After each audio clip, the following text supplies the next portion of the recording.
Is this the deal I would have preferred? No.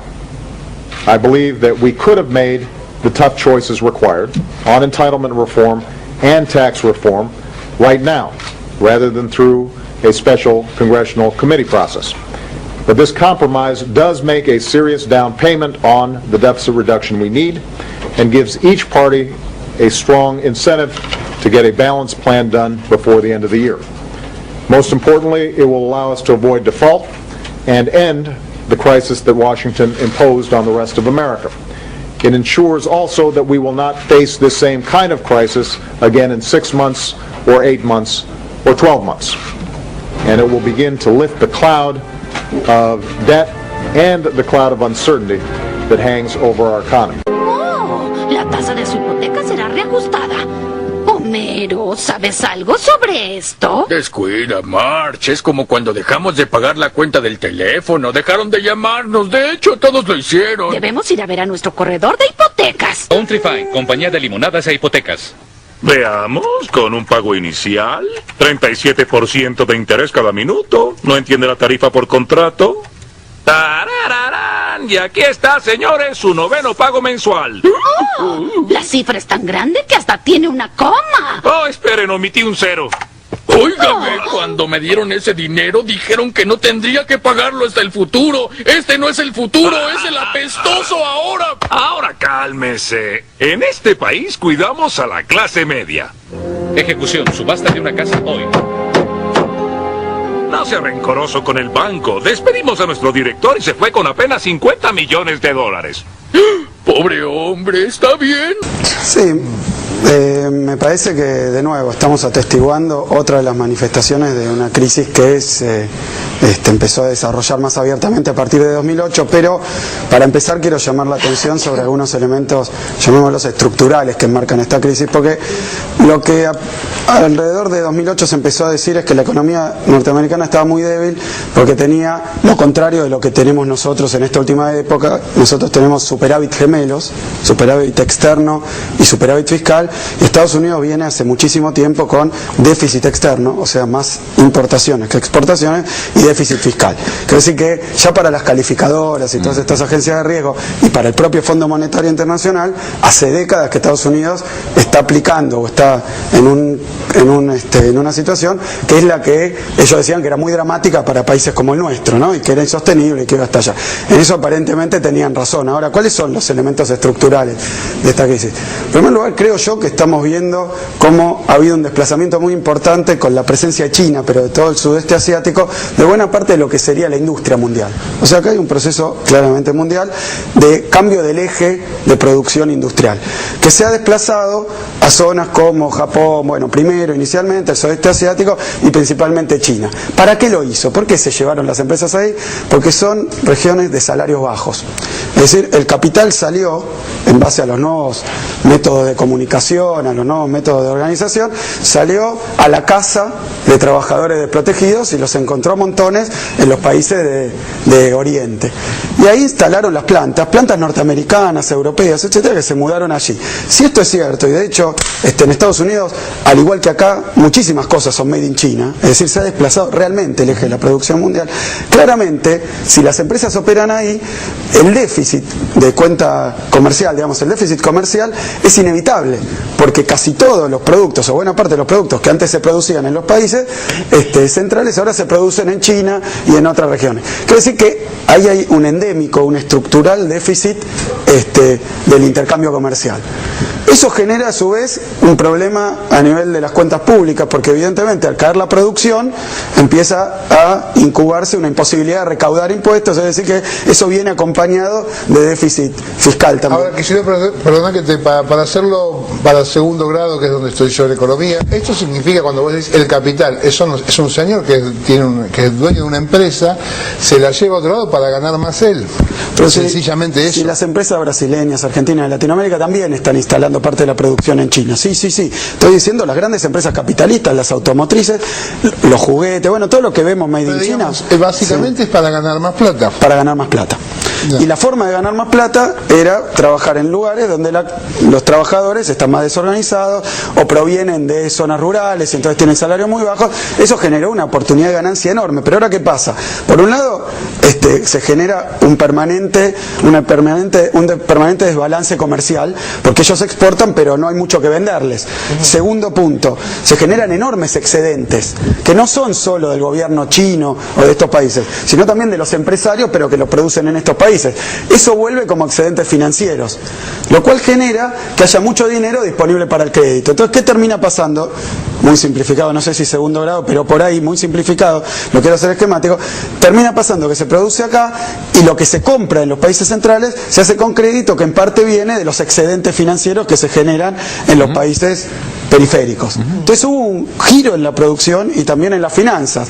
Esto está generando enormes problemas a escala mundial. Yo creo que este es uno de los elementos centrales abajo de la crisis, ¿no? Financiera, las explosiones de la burbuja. ¿Por qué? Porque viven a crédito. Ahora, o sea, el consumo norteamericano es un consumo a crédito. Axel, ¿tiene eso alguna salida, digamos? Ese hecho de que China esté produciendo mucho y Estados Unidos esté produciendo poco y viviendo en todo caso de los activos financieros chinos, ¿tiene alguna solución? Bueno, dos cositas. Una primera, esto también implicó, último punto para cerrar la explicación, esto implicó que en los países centrales haya hace mucho tiempo un estancamiento salarial, que es otro elemento importante. Es decir, en Estados Unidos hace 30 años que el salario real no crece, promedio. Entonces, son países que se fueron convirtiendo en países, de nuevo, usando una metáfora, como pasó en la Argentina durante los 30 años, que van de mediados de los 70 hasta 2003, lo que empezó a pasar es una suerte de desindustrialización, o sea, de pérdida de trabajos industriales del viejo modelo productivo. Y eso genera, obviamente, desarticulación de las clases trabajadoras, desarticulación social, falta de estado de bienestar, porque el estado de bienestar daba ayudas universales, pero ahora la clase obrera está toda en diferentes estratos, hay unos que consumen a crédito, se acceden al mercado del crédito, nadie es dueño de la propia vivienda porque tienen que entrar, y los salarios son bajos, lo cual va engendrando un monstruo, que creo yo, esta explicación es muy simplificada, estamos viendo su estallido. Soluciones. Bueno, primer cuestión, creo yo, ¿qué hace Estados Unidos ante esta debacle que empieza en 2008? Que ellos decían, esto es solo una crisis hipotecaria, inmobiliaria, después tuvieron que aceptar y financiera, y bancaria, y ahora tienen 15 millones de desocupados, 10% de desempleo, 9 y poco de desempleo, es decir, están en una situación que para Estados Unidos social, y en Europa, bueno, hay países los más débiles con 20% de desempleo, caso España, el desempleo en toda la eurozona cerca del 10%, son números enormes y formidables, cantidad de gente que no tiene acceso al mercado de trabajo. ¿Y qué es lo que no hay? No hay un Estado que le dé ningún soporte a esta gente, porque la educación pública, la salud pública, este fue el tema de Obama, todo eso ha desaparecido en base a un modelo que era nuevo y que a nosotros nos trataron de exportar y de aplicar a rajatabla. Ahora, ¿qué hizo Estados Unidos ante esta crisis? Y dijo, bueno, acá el problema financiero, y esto viene con un pensamiento monolítico de la ortodoxia económica, que está absolutamente desorientada ante lo que está pasando, no solo las consultoras, no solo las calificadoras, sino también los grandes economistas que en toda la fase neoliberal eran estrellas, bueno, no saben qué hacer. ¿Y qué es lo que han recomendado? El propio presidente del Banco Central norteamericano, de la Fed, salvar a los bancos, inyectar masas enormes de dinero para sacarle los activos tóxicos a los bancos, ¿no? O sea, que el Estado se quedara con toda la deuda basura que tenían los bancos en ese entonces. Y emitió dinero a lo loco, lo cual generó, probablemente incubó una nueva burbuja, porque los bancos no podían prestarlo, entonces empieza de nuevo, quiero decir, a tasa muy baja, básicamente hicieron política monetaria, lo que los economistas llamaban política monetaria, salieron a inyectar dinero con la tesis esta de que la política monetaria es más poderosa que ninguna otra intervención estatal, que era lo que los economistas festejaban que habían descubierto durante toda la fase neoliberal. ¿Y qué es lo que hace falta ahora? Y a mí me parece evidente, un plan donde el Estado, en lugar de hacer esto, como lo hace siempre en la depresión, empiece a hacer política fiscal, básicamente gasto público, aumento de las prestaciones sociales, que proporcione empleo, que invierta, esto en el sentido también de que decía Chomsky, pero creo que es ABC de este proceso económico. ¿Y qué encontramos que hace Estados Unidos? Más ajuste, sí. Más ajuste. O sea, después de haber empapado el mundo de dólares, sin que eso tenga efectos en el empleo, contra toda la teoría oficial, que ya no saben qué hacer, no están dispuestos a darse cuenta de que hay que dar un salto en el gasto público. Fíjense, China, Estados Unidos, nuestras regiones, El otro día veía un economista ortodoxo que decía, ¿qué le van a dar clases a Estados Unidos de economía? Digo, hay que mirar los hechos. China, que es un país que ha pasado la depresión de 2009 relativamente indemne, que ha hecho la inyección más formidable de la historia de gasto público que se tenga recuerdo. La Argentina, que ha hecho un impulso fiscal tremendamente grande. Y fíjense, así todo de reaccionario como es, decolonizado por el sector financiero, que son los bancos centrales de todo el mundo, la Reserva Federal norteamericana, ayer sacaron un comunicado diciendo que el objetivo de la Reserva Federal es moderar los precios, que mucho más no pueden hacer porque ahora tienen miedo de la deflación, a pesar de todos los dólares, contra toda la teoría de que emitís si hay inflación, tienen miedo de la deflación, que Keynes decía es el peor de los males, mucho peor que la inflación. Lo que dice la Reserva Federal es y mantener el empleo. Y aquí nuestra querida oposición hizo un escándalo cuando se quiso discutir si el papel del Banco Central era o no involucrarse en las cuestiones vinculadas al nivel de empleo. La Reserva Federal de Estados Unidos dice, mi papel, lamento decirle, no han conseguido nada al respecto, porque solamente emitiendo dinero no van a conseguir nada, y mejorando los balances de los bancos no van a conseguir nada, porque el problema son los balances de las familias y los ingresos de las familias. Es decir, ahí hay que apuntar. Eso quedó en zona muerta. Ahora, ¿qué se puede hacer con respecto a esto? En primer lugar, reconocer que hay un cambio estructural importante y que los países que antes eran periféricos empiezan a tener otra determinación dentro de la economía mundial. Eso es lo que quiero decir. Yo no quiero ponerme en que vamos a dar lecciones sobre las crisis, porque cuando las crisis económicas mundiales son muy fuertes, es casi imposible mantenerse afuera de eso. Doy un ejemplo, si ahora se resiente el comercio mundial, se resienten los precios de las commodities, de las materias primas, ahora la soja no ha bajado, que es nuestro principal producto de exportación, pero el petróleo empezó a caer. Sí, evidentemente no es que estamos curados porque la hemos afrontado en 2001. Si esto es una crisis mundial, se viene duro y estos acontecimientos que están pasando en todo el mundo, pero claro, a eso se puede reaccionar con rancias recetas de la ortodoxia neoliberal, del sector financiero, del sector bancario, de las calificadoras, que ¿qué dicen? ¿Cómo haríamos para darle una mejor calificación a Estados Unidos? Que baje el gasto.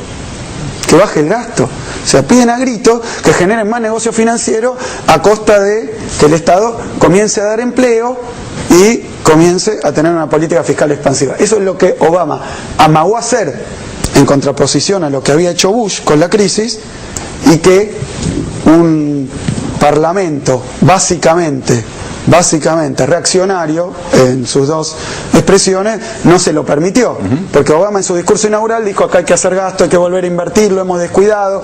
No quiero decir que el discurso inaugural de Obama sea una línea de gobierno, un programa de gobierno, pero claramente cuando trató de reformar el sistema de salud tuvo que ir para atrás, y más allá de la vocación de Obama, lo que estamos viendo es que Estados Unidos contesta a la crisis achicando la actividad del único actor que en un contexto de crisis puede actuar de manera contracíclica, o sea, contra la corriente, y salir a expandir, salir a gastar, que es el Estado. Y eso acompañado con el deterioro de las organizaciones sociales, de trabajadores, etcétera, que bueno, que nosotros lo vivimos en los 90 también. Cientos de manifestantes se han congregado frente a la residencia del primer ministro en Túnez. Les presentamos estas y otras noticias en breve. La multitud exige que los miembros del partido del expresidente Ben Ali salgan del gobierno. Este jueves será anunciada la nueva composición del Ejecutivo de Unidad Nacional. Mientras tanto, la Interpol ha emitido una orden de arresto al depuesto mandatario y de 6 miembros de su familia. Ben Ali se vio obligado a huir a Arabia Saudí a principios de enero. Este jueves la capital de Egipto amaneció completamente inundada de policías. Las fuerzas de seguridad están listas para afrontar posibles protestas antigubernamentales. El número de detenidos ya supera las 1000 personas. Los manifestantes piden la dimisión del presidente Hosni Mubarak. Entre tanto, el país espera el regreso del opositor y Nobel de la Paz, el Baradei, de 82 años, que quiere sumarse a las protestas.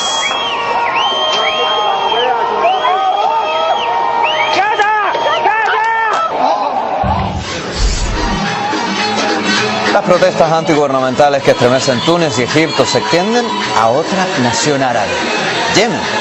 Miles de manifestantes salieron a las calles de la capital para exigir la renuncia del presidente Ali Abdallah Saleh, que permanece en el poder más de 30 años. Los yemeníes reclaman, además del cambio del régimen, reformas democráticas y económicas para acabar con la pobreza. Ya del inicio de los disturbios antigubernamentales en esta nación, lo que ha obligado a que más de 12.000 personas hayan preferido huir a la cercana Turquía.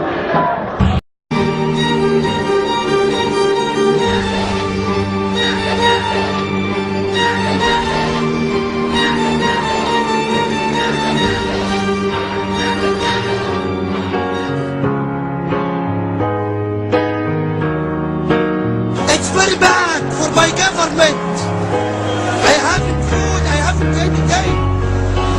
Me and my children, I will die today.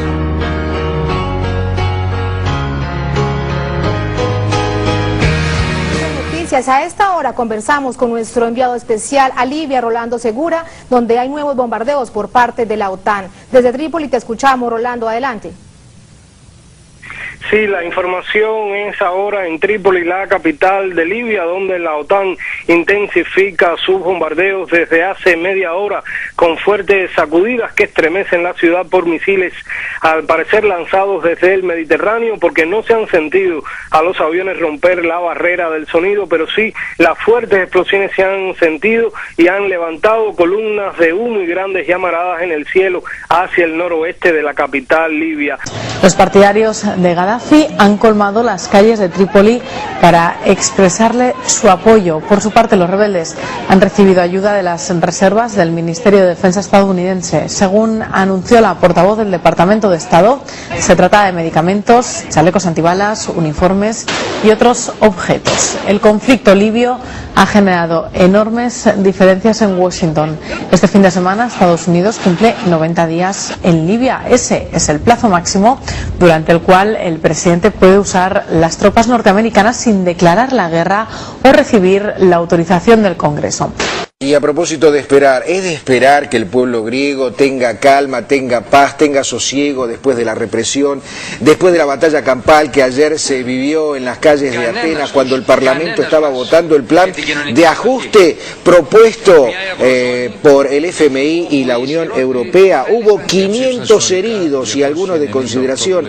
El saldo de la represión policial contra el pueblo griego que salió a la calle en medio y se van a tener que hacer cargo con 155 votos favorables, 138 rechazos y 5 abstenciones, y de este modo el país helénico logrará desbloquear el siguiente tramo de ayudas financieras en el marco del plan de rescate, según dicen ellos, que le evitará declararse en suspensión de pagos. Tras la aprobación, el primer ministro Papandreou resolvió la expulsión del oficialista partido PASOK, de un diputado quien votó en contra de este plan oficial.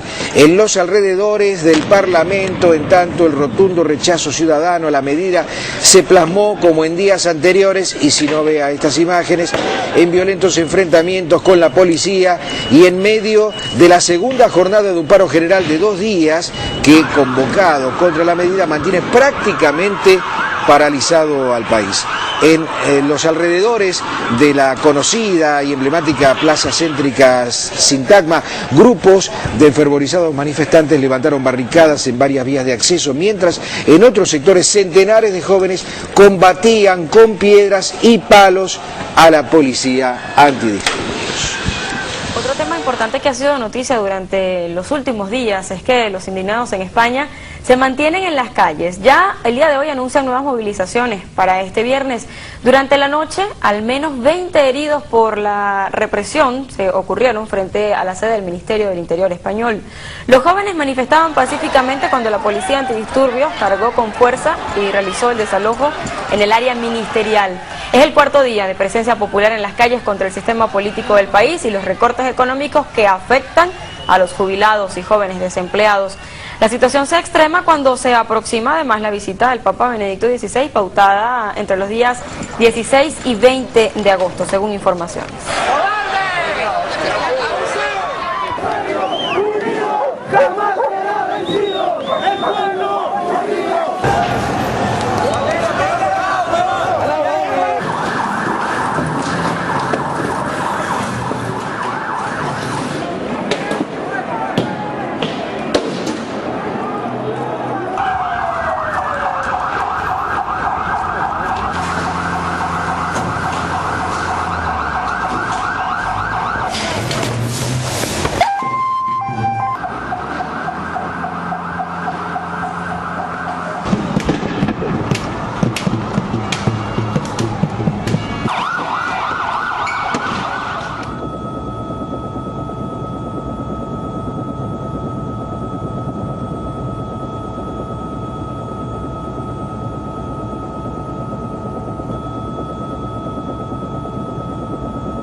masivas manifestaciones en todo Israel reunieron a cerca de 150.000 personas el 30 de julio y seguirán en el correr de los días. El 1 de agosto, los empleados de los servicios municipales hacen una huelga.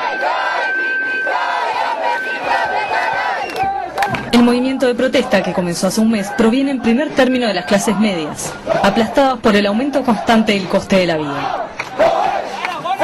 El primer ministro Benjamín Netanyahu anunció este 31 de julio la designación de un equipo interministerial con el fin de elaborar un plan para aliviar las privaciones económicas que sufren los israelíes.